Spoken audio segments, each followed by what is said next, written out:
I was talking to you just before this and mentioning how difficult it is to break into the restaurant business, low margins, lots of competition. You had no prior experience. So what was your why to really jump into this and create a brand that had to go against conventional restaurant methods? Yeah, I think the why was fairly simple, and there was the motivation of my wife and I hadn't been able to really eat out for a period of 4 to 5 years. We'd go to the occasional sushi restaurant maybe once every few months, and even that, is not safe. Their rice, they had different, rice bran oils and sugars to make it actually sticky for the sushi, and but so there was this kind of necessity aspect, and there was also this passion aspect of the last probably 7, 8 years is when I really, kind of turned my health around and started going down the rabbit hole of, this toxic cesspool we live in. And that kind of started with, I was really into regenerative farming. That was kind of my first soiree into this, which is kind of ironic. Before that, the standard American diet. I was, Chick-fil-A and In-N-Out 3 times a week, full bags of Chex Mix, soda. Oh my gosh. I honestly, looking back, like I was impressed I was as in good of health as I was. And, so when I started getting interested in regenerative farming, then there was this natural evolution of kind of questioning, okay, wait, if the standard farming is this bad, what's our food production system like? And then, there was a podcast here with Peter Attia, and then one with Rhonda Patrick. And, next thing you know, it's Paul Saladino on Joe Rogan. And you just start getting this whole picture painted of, wow, our food system is like literally poison. And so anyway, that was kind of the impetus. But I think it was a leg up for me, honestly, not having the restaurant experience. I think that's why, as you said, kind of previously before we started recording, was there's been a few restaurants who've tried to do similar things, and there's a few like restaurants out there that are no seed oils, but I think it's this holistic picture that everybody kind of gravitated toward, and why our social presence really caught. And it's the fact we don't just stop at like switching our frying oil, right? It's no plastic cutting boards. We use reverse osmosis water in our rice. We don't marinate in plastic. All of our meats are pasture raised and 100% grass fed. Down to the sanitizing solution we use in our sink. I did like a full month's research on it just to make sure, there's no toxic byproducts on the dishes, which we can get into that as well. But the restaurant industry it's a really toxic industry. And Yeah. I'm still shocked at each thing I discover every day of like, wait, restaurants normally use this, like, whether it's a fiberglass based grill scrubber, Hmm.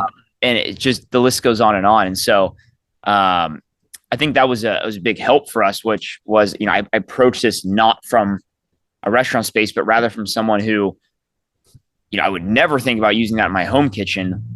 Why, when I'm supposed to be the professional and someone's coming to pay me for a service, why would I give them worse than what I would just whip up at home? Right. And it does make sense because I've always felt this about the medical industry. You need an outsider perspective to change things, right? The status quo of conventional medicine and kind of where it is requires an outsider thinking because everyone else is kind of programmed in to certain belief systems and the way things have been. But the way things have been, as we know in the food industry, has led us to be sicker and sicker. So you got to have that outsider. So I really respect that you didn't have any experience, but you did have the knowledge base to understand what it should look like, right? And so you applied that. Now, there must have been serious challenges. I mean, you spent a month probably just like you said, researching just like what isn't toxic for clean, what like in the grand scheme of things, what were some of the easier fixes and what were some of the really big challenges that you ran into? Because I'm just curious because you're again, holistically, there are so many things that need to be done to provide quality food that is non-toxic, that is organic. But tell me, what were some of the like challenges you came up against?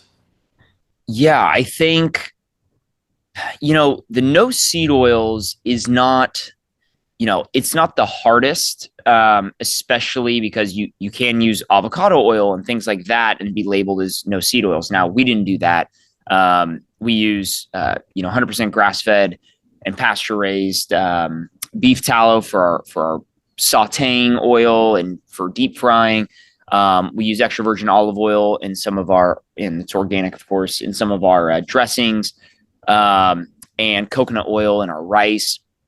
But, I think, marinades is a hard part because a lot of, to keep that fat content, moisture, they usually, load it up with canola oil or sunflower oil, and it keeps, the chicken or the steak super moist while it's marinating. I think that was a challenge. Honestly, I think a lot of it is just the accumulation of the small things. So it's like, the fact that we don't use those plastic Cambros, right, to marinate our meats in. And so you've got to spend all this extra money on stainless steel pans and, the cleaning solutions. Like, a lot of people use this thing called boil out in the deep fryer, and it's made with just an alarming amount of concerning chemicals.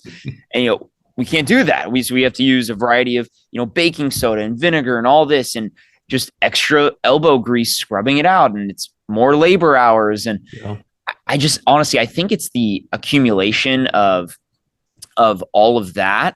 And then at the end of the day, still delivering. People eat with their eyes and their taste buds first, right? I'd like to think people would still choose our food if it was, B rated in flavor just because it's so healthy. But, I'm also realize that's not how it works. Our food has to be phenomenal. You have to enjoy eating it. And so I don't know if there's one thing I can point to specifically, but honestly, a lot of the challenges for me have just been understanding how to run and scale a restaurant operation. So I think that's where, most of the challenges come. A lot of the natural stuff, it's maybe not easy, but it comes naturally to me. It's what I'm passionate about. So those problems are easier for me to solve because I'm like, oh yeah, like this is what I hang my hat on. I'll find a cleaner method. I'll find a natural way to do X, Y, Z. I think it's all the natural that, what you cited before with the restaurant industry is, it's a different beast, and it's hard to run a successful one. And so I think it's just been, the basic restaurant challenges, if I'm being honest. For sure. And then it's not just those challenges, you're reverse engineering things as well from where they are in the kind of conventional realm into what would be a healthier version. You got to kind of, trial and error, I'm sure, was a big part of this, and just doing tons of research into every little element of the process. But, you go into something, I think it's the perfect timing, first off, right, for what you're doing. You now do have more eyes on this, and you have the influencers like Carnivore MD and others kind of talking about this. You have Seed Oil Scout. And now you got, the head of HHS, RFK Jr., really calling out seed oils and the Maha movement. So it's a great timing for that.